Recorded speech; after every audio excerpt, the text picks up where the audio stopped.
The US military and the Afghan government is saying that he was the leader of Daesh in Afghanistan, that he had ordered a number of deadly and brutal attacks, including the attack on the military hospital in Kabul.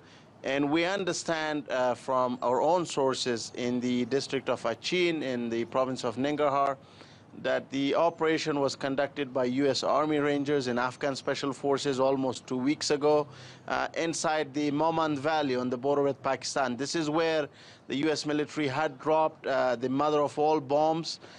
So what appears to be the case that despite the mother of all bombs, US and Afghan Special Forces continue to fight Daesh leaders in dangerous night raids.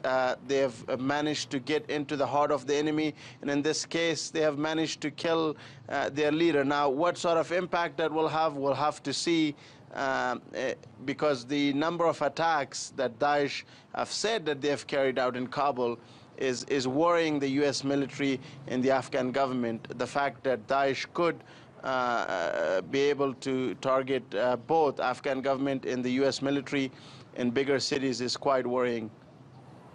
You know, you mentioned the whole impact issue. So, you know, how will this weaken Daesh, and how dangerous is that enemy right now? What sort of threat do they pose?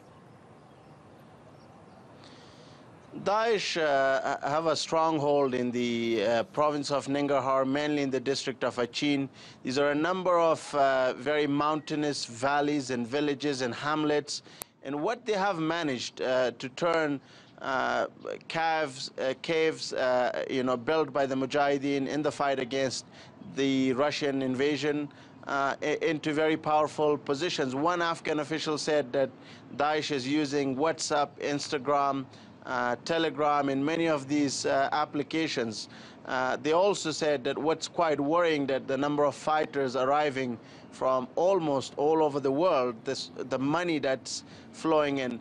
And Daesh in Afghanistan could mean a lifestyle for unemployed youth, or youth, you know, that are not really happy with the situation going on in their villages. And what we have seen, that Daesh have been able to use Facebook and other social media applications to successfully recruit younger Afghan men and women on university campuses, for example, in Kabul and the rest of the country. But the bigger threat in Afghanistan remains to be the Taliban. They control more area.